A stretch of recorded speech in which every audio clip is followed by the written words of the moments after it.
کی دولت دے کر اللہ تعالیٰ کے پاس فدیے میں اپنی جان چھڑا سکو، لیکن آخرت کی برپا ہونے کے بعد تمہارے لیے نجات کا کوئی سامان نہیں ہے۔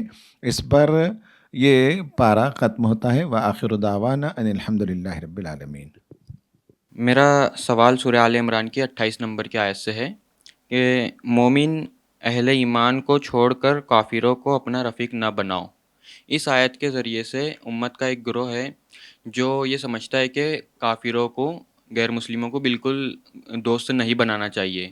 اس کے ذریعے سے اگر ہم اس آیت کی اس تعویل پر عمل کرتے ہیں تو پھر جو اسلام کی جو دعوت ہے وہ کس طرح لوگوں تک پہنچائی جائیں گی؟ اس کی تھوڑی وضاحت کر دیجیے۔ اس کا جواب سمپل ہے، اولیاء ہے، اس کا سنگولر ہے ولی۔ یہ کہا گیا کہ لا يتخذ المؤمنون الکافرین اولیاء من دون المؤمنین، کہ مومنوں کو ایسا نہیں کرنا چاہیے کہ وہ مومنوں کو چھوڑ کر کافروں کو اپنا اولیاء بنا لیں۔ تو ولی کا ایک مطلب ہے دوست، ولی کا ایک مطلب ہے سرپرست اور گارڈین۔ تو یہاں جو منع کیا گیا ہے وہ ایک کہ گارڈین کسی کو بنا لیں۔ گارڈین بنانے کا مطلب ہوتا ہے کہ ان کے اشاروں پر چلیں، ان کے مشوروں پر چلیں، ان کے دیے ہوئے فارمولے کے مطابق کام کریں۔ تو یہود اور نصارہ اور کافروں کے بارے میں یہ بتایا گیا کہ وہ تمہارے گارڈین نہیں ہو سکتے، تمہارے رہنما نہیں ہو سکتے۔ اب تمہارے پاس رہنمائی آ چکی ہے تو تم رہنمائی کرو۔ دوستی کرنے سے بالکل منع نہیں کیا گیا، دوستی کریں ان کے ساتھ کھائیں پئیں، لین دین کریں، تجارت کریں، زندگی کے جو عام تعلقات تھی وہ بالکل مضبوط اور مستحکم ہو۔ اسلام اس سے منع نہیں کرتا ہے۔ یہ اس آیت کا سمپل مفہوم ہے۔ قرآن مجید میں جس جگہ کئی جگہ یہ بات آئی ہے اہل کتاب کو اپنا ولی مت بناؤ، کافروں کو اپنا ولی مت بناؤ، سیاق یہ بتاتا ہے کہ یہ وہاں پر آئی ہے جہاں پر کہ خیر و شر کا معرکہ برپا ہے۔ ایک مومنوں کا فریق ہے اور ایک ان کے مقابلے میں انکار کرنے والوں کا فریق ہے، جھٹلانے والوں کا فریق ہے۔ تو دونوں فریقوں میں سے آپ کس کے ساتھ کھڑے ہوتے ہیں؟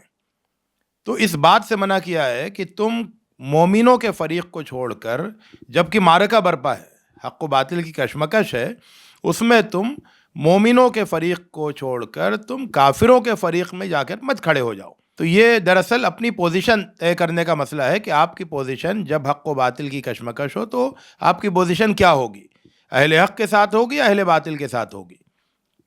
تو اس تناظر میں ایسی ساری آیتوں کو اگر دیکھیں تو بہت واضح ہمیں رہنمائی ملتی ہے۔ میرا سوال یہ ہے کہ قرآن میں ارشاد ہوا ہے آیت نمبر 18 میں، شہید اللہ انہ لا الہ الا ہو۔ ترجمہ اس کا یہ ہے، یعنی اللہ نے خود شہادت دی کہ اس کے سوا کوئی خدا نہیں۔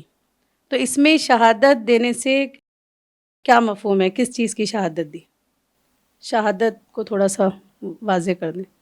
ایک تو یہ بتایا گیا ہے کہ اللہ تعالیٰ کا اعلان ہے، اللہ تعالیٰ نے خود یہ بات اعلان کر دی ہے، یا خود اس بات کا اعلان کر دیا ہے کہ اللہ کے سوا کوئی اور عبادت کے لائق نہیں ہے، کوئی اور معبود نہیں ہے۔ تو اللہ کا اعلان ہے، اور اسی اعلان کو فرشتے بھی دہرا رہے ہیں، اور اسی اعلان کو جنہیں صحیح علم حاصل ہو رہا ہے وہ بھی اس اعلان کو دہرا رہے ہیں۔ تو توحید کا جو اعلان ہے اور شرک کی نفی کا جو اعلان ہے، وہ اعلان ایسا نہیں ہے کہ آج کوئی ایک شخص کہہ رہا ہو، بلکہ یہ وہ اعلان ہے جو اللہ تعالیٰ نے بھی جس کا اعلان کیا ہے، اور فرشتوں نے بھی اس کو دہرایا ہے، اور جس کو بھی جب صحیح علم حاصل ہو جائے یا علم حاصل ہو جائے تو وہ بھی اس بات کو کا علمبردار بنتا ہے، اس بات کا اعلان کرتا ہے۔ آیت نمبر 256، لا اکراہ فی الدین قد تبین الرشد من الغی فمن یکفر بالطاغوت ویؤمن باللہ فقد استمسک بالعروۃ الوثقی لا انفصام لہا۔ اس میں طاغوت سے کیا مراد ہے، اور کیا کیا چیزیں ہماری زندگی میں طاغوت کی حیثیت رکھتی ہیں؟ بسم اللہ الرحمن الرحیم۔ سورہ نمبر 2 آیت نمبر 256 پر سوال آیا ہے کہ فمن یکفر بالطاغوت ویؤمن باللہ فقد استمسک بالعروۃ الوثقی۔ اس میں جس نے طاغوت کے ساتھ کفر کیا اور اللہ پر ایمان لے آیا، گویا اس نے ایک مضبوط سہارا تھام لیا۔ یہ اسلام کا طریقہ ہے، لا الہ الا اللہ۔ تو پہلے کسی چیز کی نفی کی جاتی ہے پھر اس کا اثبات ہے، یعنی کوئی الہ نہیں، پہلے اس کو ڈینائی کرنا پڑے گا، پھر اس کے بعد یہ کہنا پڑے گا کہ الا اللہ، سوائے اللہ کے کوئی اور خدا نہیں ہے۔ اسی طرح سے اللہ تعالیٰ ہی مقتدر اعلیٰ ہے، اس کے علاوہ کوئی ساورین نہیں ہے، کوئی ٹروتھ نہیں ہے، کوئی حق نہیں ہے، کوئی سچائی نہیں ہے۔ اس کے علاوہ جتنے لوگ دعوے دار ہیں وہ سب طاغوت ہیں، جو خدا کے مقابلے میں ساورین بنتے ہوں، لا گیور بنتے ہوں، جو خدا کے مقابلے میں عبادت کے مستحق بنتے ہوں یا اس کا کلیم کرتے ہوں یا سچائی کا دعویٰ کرتے ہوں اور کہتے ہوں کہ سچائی ان کے پاس ہے، یہ جتنے کلیمز دنیا میں ہوں گے وہ سب باطل ہیں، وہ سب طاغوت ہیں۔ تو طاغوت سے کفر کرنا اللہ پر ایمان لانے کے لیے لازم ہے۔ مولانا مودودی رحمۃ اللہ علیہ نے بہت ہی خوبصورت بات بتائی ہے کہ طاغوت سے مراد یہ ہے کہ بعض لوگ اللہ تعالیٰ پر ایمان رکھتے ہیں لیکن عملاً جو ہے وہ اس کے خلاف ورزی کرتے ہیں، تو وہ فسق میں مبتلا ہیں، فاسق ہو جاتے ہیں، وہ بھی اپنے حد سے آگے بڑھتے ہیں، وہ طغیانی ہے، طاغوت ہے۔ پھر یہ بھی کہا کہ کچھ لوگ وہ ہوتے ہیں جو خدا کا انکار کر بیٹھتے ہیں، تو یہ بھی طاغوت ہیں، چونکہ بندہ اپنے حدود کو تجاوز کرتا ہے، طغیانی کرتا ہے، سرکشی کرتا ہے۔ اور تیسرا یہ کہ کچھ لوگ وہ ہوتے ہیں جو خود خدائی کے دعوے دار ہوتے ہیں یا اس بات کے دعوے دار ہوتے ہیں کہ وہ ساورین ہیں، وہ فائنل اتھارٹی ہیں، وہ قانون دینے والے ہیں، وہ لا گیور ہیں، اپنے آپ کو اس پوزیشن پر رکھتے ہیں، تو وہ بھی گویا کہ خدا کے حقوق پر ڈاکے ڈالتے ہیں، طغیانی کرتے ہیں، سرکشی کرتے ہیں، ٹرانسگریشن کرتے ہیں، اور اس لیے وہ طاغوت ہیں۔ اب اس میں آپ جہاں جہاں دیکھیں ان تین ڈیفینیشن میں تو آپ خود اپلائی کر سکتے ہیں، اس کی فہرست دینا ضروری نہیں ہے۔ یہ تین جو لیول ہیں کہ خدا کو مانے لیکن عملاً جو ہے خدا کی نافرمانی کرے یا خدا کا انکار کرے یا خدا خود بن بیٹھے، یہ ساری طغیانی ہیں، اور اس میں 100 قسم کے لوگ نکل سکتے ہیں، وہ فہرست آپ خود بنا سکتے ہیں۔ دغا کا مطلب ہوتا ہے سرکشی کرنا، اپنے حد سے تجاوز کر جانا۔ تو سرکشی کی جو سب سے آخری شکل ہے یا سب سے انتہائی شکل ہے، ایکسٹریم ہے، وہ یہ ہے کہ آدمی اپنے آپ کو یا کوئی مخلوق اپنے آپ کو اللہ تعالیٰ کے مقابلے میں کھڑا کر لے۔ تو اللہ تعالیٰ صاحب اقتدار ہے تو وہ کہے کہ میں صاحب اقتدار ہوں، اللہ تعالیٰ کی اطاعت ہونی چاہیے تو وہ کہے کہ میری اطاعت ہونی چاہیے، اللہ تعالیٰ کی عبادت ہونی چاہیے تو وہ کہے کہ میری عبادت ہونی چاہیے۔ تو جو اپنے آپ کو اللہ تعالیٰ کے مقابل میں کھڑے کر دے تو وہ طاغوت ہے۔ میرا سوال یہ ہے کہ سورۃ البقرہ میں اللہ رب العزت فرماتے ہیں لا اکراہ فی الدین، دین میں زبردستی نہیں ہے۔ اگر دین میں جبر نہیں تو پھر اسلام میں شرعی قوانین اور سزاؤں کی کیا حیثیت ہے؟ کیا یہ آیت اس بات کا ثبوت ہے کہ اسلام مکمل مذہبی آزادی دیتا ہے؟ آزادی کی شرعی حیثیت کیا ہے؟ اس کا جواب۔ انسانیت کا اعلیٰ ترین جوہر آزادی ہے، شخصی آزادی ہے، freedom of thought, freedom of expression ہے۔ اسلام اسے سب سے زیادہ مقدم رکھتا ہے، اور صحابہ کرام جہاں جہاں گئے شروعات میں، جہاں جنگیں ہوئیں، وہ زمین پر قبضہ جمانے کے لیے نہیں تھا، وہ اس بات پر تھا کہ لوگوں کو آزادی ملنی چاہیے۔ تم لوگوں کی گردنوں پر بھی سوار ہو اور ان کے ضمیر پر بھی سوار ہو، ان کے عقیدے پر بھی سوار ہو، سب تم ہی کنٹرول کرتے ہو، اس کی اجازت نہیں ہوگی۔ لوگوں کو آزادی ملنی چاہیے، اسلام بھی پیش کیا جائے، اور جو کچھ اور دیگر مذاہب ہیں لوگ سوچیں، سمجھیں، غور کریں، اور انہیں آپشن ہو قبول کرنے کا۔ تو یہ آزادی بہت ہی عظیم ترین شے ہے، جس کے لیے ہم یہ سمجھتے ہیں کہ اول دور میں جو جہاد ہوئے ہیں ان کے پیچھے بھی یہ حقیقت کار فرما ہے کہ لوگوں کو آزادی ملے۔ اب یہ ہے کہ قرآن نے بتاتا ہے کہ اس میں اکراہ سے کام ہو ہی نہیں سکتا، جبر کے ذریعے سے کسی کو چینج کیا ہی نہیں جا سکتا، عقیدہ بدلا ہی نہیں جا سکتا جبر کے ذریعے سے، یہ دنیا میں امپاسبل ہے، کیونکہ تھاٹس اور آئیڈیاز جو ہے جب تک آدمی کے اندر کنوکشن پیدا نہ ہو آدمی وہ کرتا ہی نہیں۔ اب رہی بات سزاؤں کی، تو سزاؤں کے سلسلے میں اسلام کا جو اصول ہے وہ یہ ہے کہ وہ ڈیٹرنس ہے، سماج میں برائی نہ پھیلے، برائی کرنے کی آزادی کسی کو نہیں ہے۔ ایک سماج میں ہر انسان اپنے آپ کے لیے کوئی راہ اختیار کرے، اس کی آزادی ہے، لیکن برائی کرے اور سماج کو برا کرے اس کی آزادی نہیں ہے۔ تو وہ دنیا کا ہر قانون، مذہب اسلام ہی نہیں، دنیا کے ہر ملک میں جو قانون بنتا ہے وہ سب کے لیے یکساں ہوتا ہے کہ سماج مستحکم رہے اور سماج کے اندر کمزوری پیدا نہ ہو۔ سورہ بقرہ آیت نمبر 286 میں اللہ تعالیٰ کا ارشاد ہے کہ لا یکلف اللہ نفسا الا وسعها، کہ اللہ تعالیٰ کسی کی مقدرت سے بڑھ کر اس پر بوجھ نہیں ڈالتا۔ لیکن بعض وقت انسان پہ ایسے حالات آ جاتے ہیں، بیماری ہے یا کوئی مصیبت ہے، تو اس کو ایسا لگتا کہ وہ اس کی کیپیبلٹی سے زیادہ ہے، تو اس وقت یہ آیت پہ سوچنے پہ مجبور ہو جاتا ہے کہ اللہ تعالیٰ تو کسی کی مقدرت سے بڑھ کر بوجھ نہیں ڈالتے، تو پھر میرے اوپر ایسے حالات کیوں آئیں۔ پھر اسی کا کنٹینیویشن دعا سکھائی گئی آگے کہ ربنا ولا تحملنا ما لا طاقت لنا بہ، تو مالک ہم پر وہ بوجھ نہ ڈال جس کی ہمیں طاقت نہیں۔ تو پھر یہ دعا کی ضرورت کیوں محسوس ہوئی؟ آلریڈی اللہ تعالیٰ کہہ رہے کہ کسی کی مقدرت سے بڑھ کے اللہ تعالیٰ بوجھ ڈالتے ہی نہیں، تو اس کو تھوڑا سا کلیئر کر دیں۔ اس میں ایک بہت لطیف نقطہ یہ بیان کیا ہے بعض اہل علم نے کہ یہاں پر لا یکلف اللہ نفسا الا وسعها، یہ آگے والی دعا کی قبولیت کا اعلان ہے، یعنی دعا کی قبولیت پہلے ذکر کر دی گئی، اس کے بعد پھر دعا ذکر کی، کیونکہ دعا کیا ہے؟ دعا یہی ہے کہ ہمارے اوپر ہمارے طاقت سے زیادہ بوجھ مت ڈالیے، لا تؤاخذنا ان نسینا او اخطانا، اگر ہم بھول جائیں، ہم سے غلطی ہو جائے تو اس کا مواخذہ مت کیجیے، کیونکہ یہ کیا ہے؟ انسان کی طاقت سے آگے کی چیز ہے۔ اسی طرح سے ہمارے اوپر ایسے بوجھ مت ڈالیے، اور جس چیز کی طاقت نہیں ہے وہ ہمارے اوپر مت ڈالیے۔ تو یہ سب چیزیں کیا ہیں؟ یہ جو دعا ہے، اس ساری دعا کی قبولیت کیا ہے؟ لا یکلف اللہ نفسا الا وسعها۔ ہر بندے کی یہ فطری آواز ہے کہ وہ یہ نہیں چاہتا کہ اس کے اوپر اس کی مقدرت سے، اس کی طاقت سے زیادہ بوجھ ڈالا جائے، اس سے ایسی چیزوں کا مواخذہ کیا جائے جو اس کی استطاعت سے باہر ہیں، بھول جانا، غلطی ہو جانا، بغیر جانے بوجھے بے شعوری میں کوئی غلطی کر بیٹھنا۔ آپ یہ دیکھیں قرآن مجید میں جتنے بھی حکم دیے گئے، اس حکم کے سلسلے میں اسی آیت میں یہ بھی بتا دیا گیا کہ اگر یہ حکم پر عمل نہیں ہو سکے تو کیا کرنا ہے۔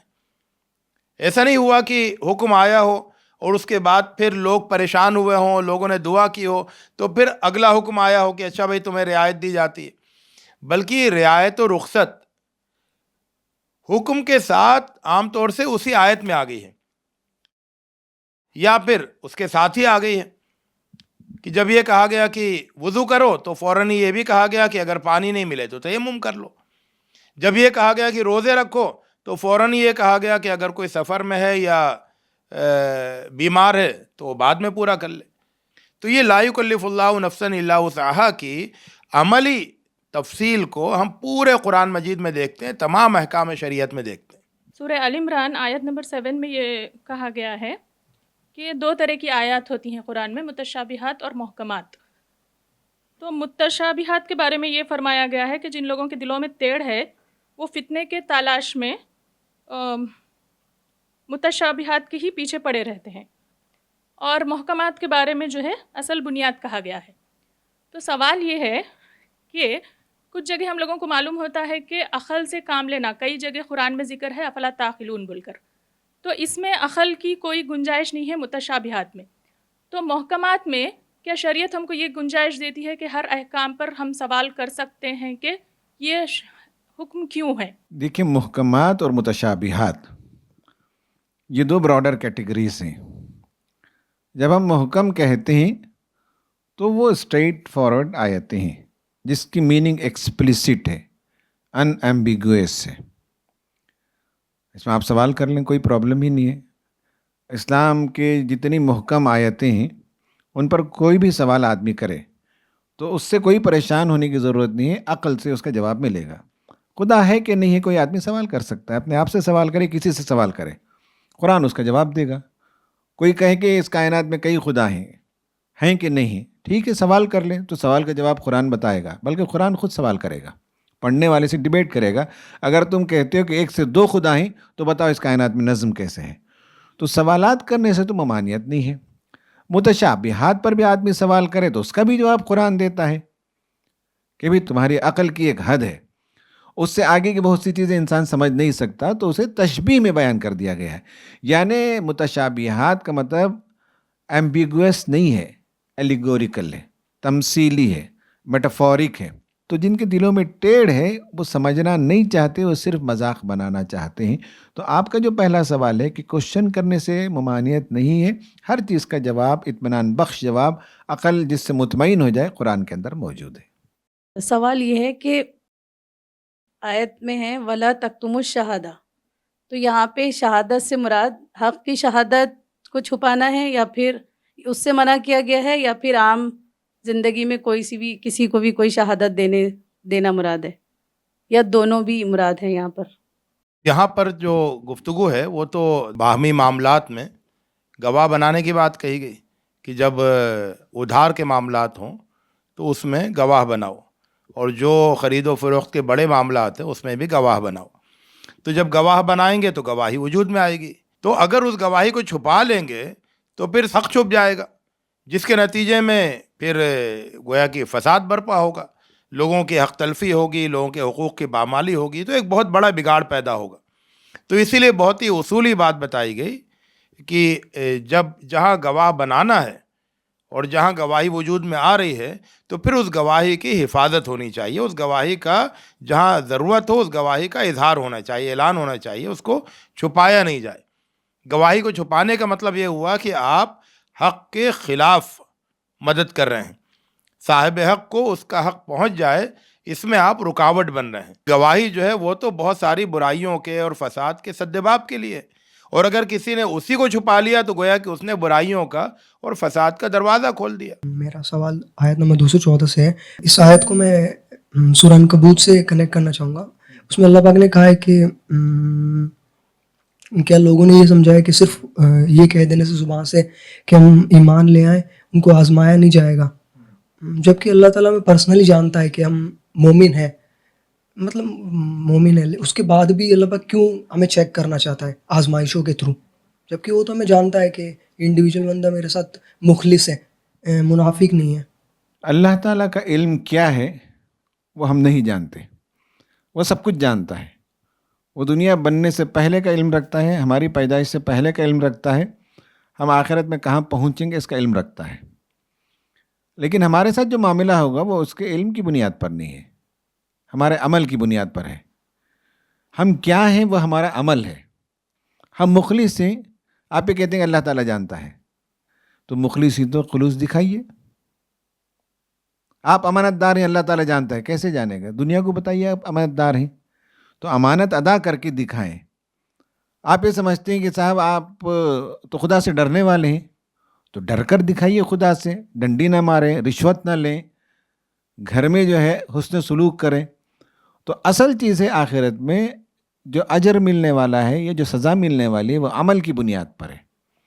اللہ تعالیٰ سب کچھ جانتا ہے، اس کا امپیکٹ ہمارے نتیجے پر نہیں ہے، ہمارا نتیجہ ہمارے عمل سے ہے. تو اب یہ بتایا گیا کہ جب تم ایمان لے آئے ہو تمہیں اس ایمان کو اپہولڈ کرنے کے لیے کام کرنا پڑے گا، اور اس کا ریسیپی ہی کچھ ایسا بنا ہے کہ اس میں آزمائشیں آتی ہیں. جو بھی کلمہ حق لے کر اٹھے گا تو اس کے لیے آزمائشیں آتی ہیں. تو ابھی تمہاری یہ آزمائش ہے کہ تم کلمے پر قائم رہتے ہو کہ نہیں رہتے ہو. مصیبتیں آ گئیں، تنگیاں آ گئیں، بیماریاں آ گئیں، دشمنوں نے یلغار کر دیا، تو اسلام کے سارے حکم پر عمل کرنے کا موقع اب ہے. تو یہ آزمائشیں آتی ہی لازماً آئیں گی، اسی سے تمہارا ٹیسٹ ہے، اسی پر تمہارے لیے اجر ہے. باقی جو کچھ اللہ تعالیٰ جانتا ہے وہ جانتا ہے، مگر ہمارا انجام ہمارے عمل کے مطابق ہے. میرا سوال ہے آیت نمبر 275 میں جو سود کا ذکر آیا ہے، اور پھر یہ بھی اس میں بتایا گیا ہے کہ تجارت بھی جو ہے آخر سود ہی ہے، وہ لوگ بھی کہتے تھے اس وقت، تو سود کو کیوں حرام کیا گیا ہے؟ اور اس کے ساتھ یہ بھی ہے کہ اگر سود کا پیسہ ہمارے پاس ہے تو کیا ہم اس کو غیر مسلموں کو، دو سوال ہے یہ، کیا ہم اس کو غیر مسلم کو یا پھر کوئی ایسا دائم المرض ہے جیسے کینسر وغیرہ کے، تو کیا ان کو سود کا پیسہ دینا جائز ہے؟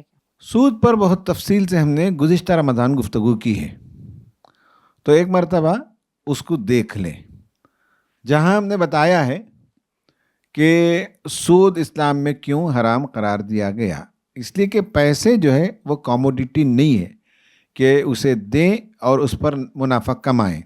ایک تاجر بے شمار محنت کرتا ہے، را مٹیریل لے آتا ہے، گورنمنٹ کے ڈیفرنٹ آفیسز گھوم پھر کر سرٹیفکیشنز لانا پڑتا ہے، قانون کے مطابق اپنا شیڈ بنانا پڑتا ہے، 100-200 نوکروں کو رکھتا ہے، مال کو پروڈیوس کرتا ہے، اس میں نقصان ہونے کا اندیشہ ہوتا ہے، اور ساری محنت کرنے کے بعد یہ نفع کمائے یا نہ کمائے، لیکن جو پروڈکٹ لے آتا ہے را مٹیریل، اس پر جی ایس ٹی دیتا ہے، اس کے بعد 100 ورکرز کام کرتے ہیں، ان کی سیلری دیتا ہے، جو شیڈ رکھا ہوا ہے اس کے ٹیکسز بھرتا ہے، اس کے بعد کچھ پیسے بچ جائے تو اس کے لیے نفع ہے، اگر پیسے نہ بچے تو بھی وہ انڈسٹری چلاتا ہے، یہ سارا رسک وہ لیتا ہے، اور رسک کے بغیر پیسے جو کماتا ہے وہ سود خور ہوتا ہے کہ جس نے پیسے دیے، لینڈنگ کی ہے، اسے کوئی رسک نہیں ہے، اسے کوئی محنت نہیں ہے، تو اس کے نتیجے میں دنیا بھی یہ مانتی ہے، صرف اسلام نہیں۔ اس لیکچر میں نے بتایا ہے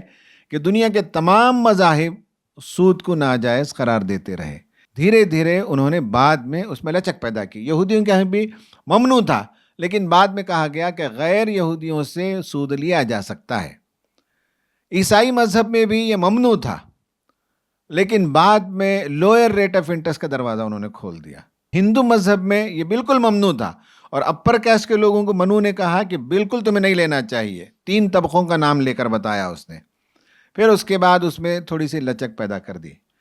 تو دنیا میں ہر زمانے میں اسے ممنوع اور حرام اس لیے قرار دیا کہ اکانومی میں امبیلنس پیدا ہوتا ہے، اور دولت جو ہے وہ غریبوں سے مالداروں کی طرف کچھ ہاتھوں میں منتقل ہو جاتی ہے، اس لیے دنیا نے کبھی اسے پسند نہیں کیا، اسلام نے اسے منع کیا۔ تجارت میں نے بتایا رسک ہوتا ہے، اور اس میں کوئی رسک نہیں ہوتا، اور غریبوں کا خون چوسا جاتا ہے۔ کسی دن یہ ورڈ استعمال ہوا ہے ویدک دھرم میں، یعنی یہ ہے کہ وہ دوسروں کا لقمہ چھین لیتا ہے، یہودیوں میں بھی یہی لفظ استعمال ہوا کہ دوسروں کا لقمہ چھیننے والا، اپنی محنت کے بغیر اڑا لینے والا، اچک لینے والا۔ تو سود خور اچکتا ہے، اڑا لیتا ہے، چھین لیتا ہے دوسروں کا لقمہ، اس لیے دنیا کے ہر مذہب میں، اور ایون آج کے ماڈرن اکنامسٹ میں سے بعض اکنامسٹ کہتے ہیں کہ سودی نظام دنیا کی معیشت کے لیے تباہ کن ہے، یہ سود کی لعنت ہے، سود کا نقصان ہے، اس لیے دونوں برابر نہیں ہو سکتے۔ ایک سادہ زندگی میں سود کس لیے ہوتا تھا؟ سود اس لیے ہوتا تھا تاکہ جو مجبور ہے، محتاج ہے، اس کو قرض کی ضرورت ہوتی تھی، اس کی ضرورتیں نہیں پوری ہیں، بہت زیادہ پریشان ہے، وہ جاتا تھا، پیسے مانگتا تھا، تو جس کے پاس پیسے ہوتے تھے وہ اس کو اپنی مرضی سے جتنا زیادہ بھی سود وہ عائد کرنا چاہتا تھا، اتنے زیادہ سود کے ساتھ اس کو قرض دیتا تھا، اپنے پیسوں کا استعمال کر کے ایک ضرورت مند آدمی کا خون چوستا تھا۔ تو جب اللہ تعالیٰ نے سود کو حرام کیا تو جو سود خور تھے وہ تعویل پیش کرنے لگے کہ نہیں، ہمارا عمل صحیح ہے۔ کیوں صحیح ہے؟ کیوں جس طرح سے خرید و فروخت صحیح ہے اسی طرح سے ہمارا عمل بھی صحیح ہے۔ تو ان کو یہ بتایا گیا کہ دیکھو، خرید و فروخت ہے، اس میں کوئی قباحت کسی کو محسوس ہی کبھی؟ خرید و فروخت میں تو دونوں اپنی ضرورت کو پورا کرتے ہیں، میرے پاس کوئی چیز ہے، میں دوسرے کو دیتا ہوں، اس کے بدلے دوسرے سے اس کی چیز لیتا ہوں، اس کی بھی ضرورت پوری ہوتی ہے، میری ضرورت بھی پوری ہوتی ہے، ظلم کسی پر نہیں ہوتا ہے۔ لیکن جب سودی قرض میں تو سیدھے قرض لینے والے کے اوپر ظلم ہوتا ہے۔ تو سود کا ظلم وہ بالکل واضح ہے، بے و شراء میں، خرید و فروخت میں کوئی ظلم نہیں ہوتا، یہ بات بھی بالکل واضح ہے، لیکن اس کے باوجود وہ کٹ حجتی کرنے کے لیے یہ کہتے تھے کہ یہ اور وہ دونوں ایک سے ہی ہیں، اس لیے اگر یہ جائز ہے تو یہ بھی جائز ہے۔ تو اللہ تعالیٰ نے یہ بتایا کہ نہیں، اللہ تعالیٰ نے خرید و فروخت کو تو حلال کیا ہے اور سود کو حرام کیا ہے۔ دوسرے لفظوں میں اللہ تعالیٰ یہ فرما رہا ہے کہ دونوں میں جو فرق ہے، وہ فرق تو تم خود اپنی آنکھوں سے دیکھ رہے ہو، اس فرق کو تم خود سمجھ سکتے ہو، سارے لوگ سمجھتے ہیں، لیکن اس کے باوجود تم کٹ حجتی کرتے ہو۔ بڑی خوشی ہے کہ آج بھی آپ لوگ بھرپور جوش اور جذبے کے ساتھ، انرجی کے ساتھ یہاں حاضر رہے، اور آپ کے سوالات سے ہمیں بڑی مسرت ہوتی ہے کہ علمی سوالات، لنگوسٹک سوالات، غیر مسلموں کی طرف سے اٹھائے جانے والے اعتراضات، ان سب کو آپ نے سمیٹا ہے کوشچن میں، اور اس کے علاوہ بہت سے وہ سوالات بھی ہیں جو عموماً مسلمانوں کے ذہنوں میں بھی ہوتے ہیں۔ تو جیسے کہ پہلا ہی سوال آیا تھا کہ کہ غیر مسلموں کو اپنا ولی نہ بناؤ. تو خود ہمارے مسلم سماج کے اندر بھی جن کا مطالعہ قرآن کا نہیں ہے انہیں بھی بعض چیزوں کے بارے میں سوال ہوتا ہے. تو لا علمی کا حل یہی ہے کہ سوال کیا جائے، اور سوال کا جواب ہی ان کا علاج ہے کہ آدمی کو کوئی چیز نہ معلوم ہو تو سوال کر لے، اور سوال کرنے کے نتیجے میں اس کے پاس جب جواب آتا ہے تو اس کے علم میں اضافہ ہوتا ہے. تو آپ سب کا بہت بہت شکریہ، اور انشاءاللہ پھر کل ملاقات کریں گے.